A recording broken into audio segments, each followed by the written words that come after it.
Okay, what's up guys, this is Darkbblue. Outriders is a looter game, and in looter games, designing your own build is an important source of fun. If you always refer to builds posted by other players and never try to make a build on your own, you are missing a lot of fun. But aren't designing builds supposed to be very difficult?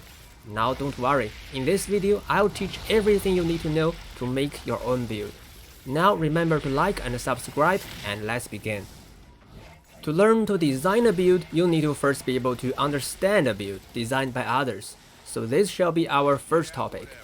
And I'll use this Techmonger build as an example, which is a powerful build against Outriders, as you can see. In Outriders, you get bonuses from many different sources, such as mods and class tree. But when understanding builds, sources of bonus are not important, only bonus themselves matter. And it shouldn't be too hard to find that there are 4 types of bonuses you can get. The first is adjusting your attack mode, such as making my cryo turret have a double barrel, double firing speed, and even double turret. Also, you can find many mods on your gun that allow your shots inflict sandstorm, firestorm, or lightning strike. These bonuses adjust your attack mode. The second is passive bonus that is active all the time. A typical example should be this basic nodes in your class tree, giving you 15% anomaly bonus or something else. The third is conditional bonus. You get bonus for a certain period of time when you do something, such as this class tree node, which gives me some bonus for 10 seconds after using gadget skills. Indeed, you need to do something to trigger conditional bonus, but when you are able to do it frequently enough, conditional bonus is in reality active all the time, so conditional bonus is important. And the last type is conversion. A certain percentage of your status A is converted to your status B. Like Unstoppable Force that makes half of your resistance piercing now anomaly bonus, or this Techno Pax node that converts status power to ordnance skill damage bonus. I think the first 3 types of bonus effects should be straightforward, but why do we need conversion bonus? Let's just take the Pax node for example. Okay, normally there will be 3 attributes on each of my gear, and of course they should be different status. Now without conversion, my ordnance skill can only be bonused by anomaly power, and the other 2 attributes should make no contribution to my damage. And now with this conversion effect, the status power attribute can also increase my damage. In this way, I can have better damage potential, so you can see conversion bonus is important. Okay, so far you have learned there are 4 types of bonus, but this is still too general. Next, let's put it into understanding a build. At the first step, find every bonus that adjusts attack mode. In our example build, there are many mods related to cryo turret, and 1 mod related to Tool of Destruction that cuts its cooldown into half. No matter if you are understanding a build or designing a build, the first step should always be adjusting your attack mode with these bonuses. Next, find every passive and conditional bonus that can directly bonus your final damage. In our example, both minigun and turrets are based on anomaly power, so in this step, we list every anomaly bonus we have. And after this, we can add onto it some conversion effects. Afterwards, you will find there are more status that can increase our damage, so now add passive and conditional bonus to these statuses. With Unstoppable Force, I can add resistance piercing nodes in class tree to this sheet. And with that Pax node, I can now add status power attributes on my gears. Now they all contribute to my final damage. All that being said, now it should be straightforward how builds in Outriders work. At first, adjust your attack mode with the first type of bonus, and then make every possible effort to get bonus to your final damage. Now you should be able to understand the build. If you want some exercise, just find yourself some builds posted by other players and analyze them in this way. And if you are feeling ready, let's go into the next topic of this video, how to design your own build. Back when I teach you how to understand a build, I said it doesn't matter where a bonus comes. And now we are designing a build, so things are different. The sources matter. In Outriders, we get bonuses from these sources: active skills, class tree, hex tree, ascension points, and gears, including attributes, mods, and set bonus. These should all be considered when designing a build. So where to start? As for beginners, I suggest you just randomly pick a legendary set. There are 4 classes in Outriders and 6 legendary sets for each of them. Also, there are some general legendary sets. A set provides some powerful set bonus that is very important in the build. So to make things easier, just pick your favorite legendary set to begin with. As an example, I'll choose Techmonger set for Technomancer. Later, when you become more experienced and with a stronger feeling of purpose, but find there is no suitable legendary set for your purpose, you can try some non-set builds, but that's off today's topic. After deciding on a set bonus, it's time to consider your playstyle.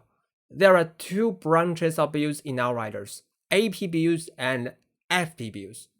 Damage dealt by your skills are based on your anomaly power, and this is AP builds. And damage dealt by bullets are based on firepower, and this is FP builds. Of course, every class except Devastator has a bullet skill. When it's active, your bullet damage is still based on firepower, so this is still FP builds, but this damage is now considered as anomaly damage, so you can get benefit from anomaly damage bonuses. Well, you may need to pay some attention to this detail in later steps. And there is a mod called Anomaly Enhanced on guns. It converts 40% of your AP to your FP, so FP builds can be actually divided into pure FP builds and AP converted FP builds. Now you should have enough knowledge of these 2 playstyles in Outriders, but how to decide according to your stat bonus? Just check if this set bonus is strongly related to AP builds or FP builds. For example, Techmonger set gives bonus to Torrent damage, and Torrent is my skill, so this is AP builds. But if your set bonus is more general, how can you judge playstyle? Don't worry, now check the first attribute on the helm, chest piece, or trousers. If it's bonus firepower, this set is for FP builds. If it's anomaly power, then this set can be used for AP builds and AP converted FP builds. You can analyze your favorite set in this way. Our next step should be choosing active skills. You can choose 3 out of 8 skills, but how to do this?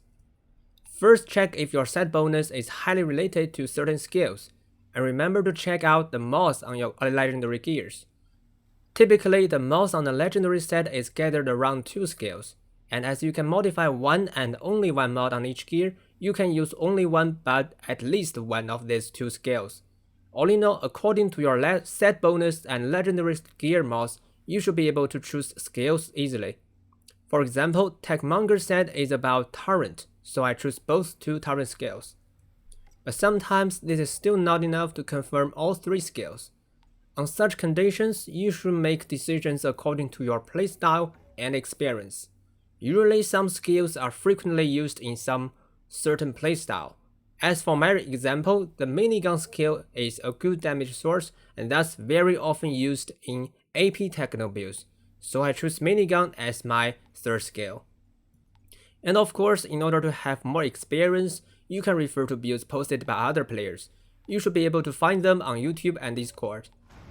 Next, let's decide mods. There are 3 mods on each gear, so we have 15 mods in total if we don't count weapons. But don't be afraid of choosing so many mods, as it is actually easier to make decisions if there are more mod slots. You will notice many mods are related to certain skills and they are of the first bonus type, adjusting attack mode.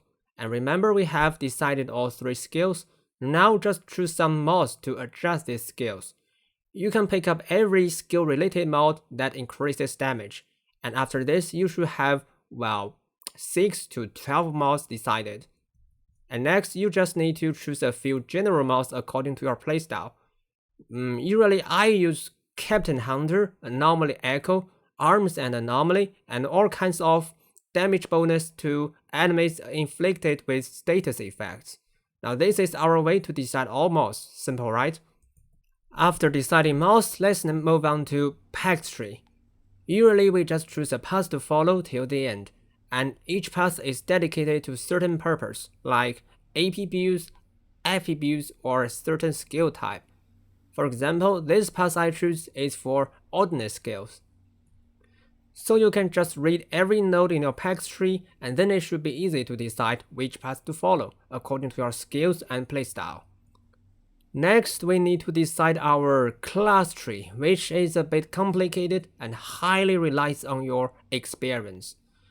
Now I will introduce some of my experience, but maybe you still need to learn more builds posted by other players to accumulate more experience yourself. You can find 3 paths in class tree. Usually, up way is for FP builds, down way is for AP builds, and mid way is for general purpose.